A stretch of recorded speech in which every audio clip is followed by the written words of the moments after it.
Eid in Arabic means celebration. Al Adha would be the sacrifice. So it'd be the celebration of sacrifice. Eid Al Adha is one of the important celebrations that the Muslims celebrate. The main reason why Muslims celebrate Eid Al Adha is to commemorate or remember the act of Prophet Ibrahim or Abraham when Allah appeared to him in a dream and he asked him to sacrifice the eldest son, that is Ismail, who was also later made to be a prophet. And he told his son Ismail, in English Ishmael, he told him that I was having a dream and I'm going to sacrifice you. So Ishmael, peace be upon him, told him, "Oh, my dear father, please do as you are commanded." He did not tell his father, "Oh, you're crazy, what did you see in this dream," and so on. No, he said, "Father, this is a true dream from God because all prophets' dreams are true. So go ahead and do as you are commanded to do." And he was requested by God to slaughter a sheep or a lamb as a sacrifice instead of his son. In some of the narrations say like a piece of copper came between the blade and the flesh of Ishmael because God doesn't need blood and he doesn't need human sacrifice in our belief. So, and lo and behold, he had sent down a great sacrifice, which was a sheep. And so he was rewarded tremendously for sacrificing or wanting to sacrifice his own son. Muslims, families and brothers and sisters will sacrifice an animal on behalf. Each household member, a household of a family will sacrifice an animal on behalf of the family, and that's something extremely encouraged. We continue this tradition by, during the month of Dhul Hijjah, the Islamic month of Hajj, which happened to come around Christmas time this year, but not in all the years because we follow the lunar calendar.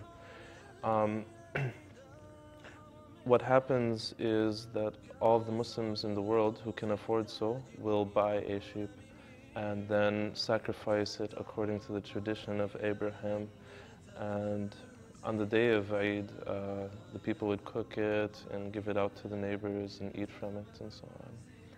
It's great. On this day, an unthinkable amount of Muslim men, women, and children come to pray. It's like bumper to bumper.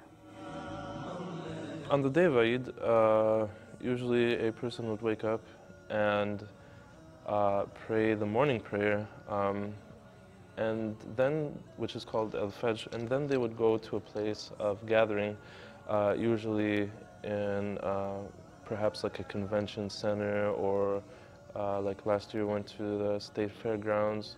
So we'd go like to an open area, and what would happen is we'd perform Salat al-Eid, the festival prayer, and then listen to a short sermon by the imam or religious leader.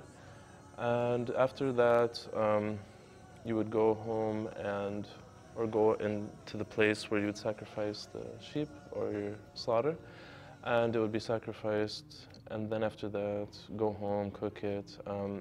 Perhaps going out. A lot of people here like to go to the Mall of America. You'll find it packed on that day. Just celebrating, having fun. Everyone is supposed to participate. Men, women, and children should go out on this day, and it's a day for us to celebrate and have fun. We are trying to establish this tradition as Muslims all over the place, and usually on the day of the celebration of Eid Al Adha, people go and pray in large congregational prayers together, and then wish happy greetings for all Muslim brothers and sisters, and then go and enjoy the meat. It can, as far as like candies and presents and things like that, it can differ from culture to culture. I know in the Egyptian culture, being that I'm from Egypt, they would perhaps buy you some new pants, clothes. You'd find in the morning that you would wear and go out to the prayer with. Also, it was traditional that You would get perhaps some money so that when you go out, you can buy something new for yourself on the day of Eid. السلام عليكم ورحمة الله. السلام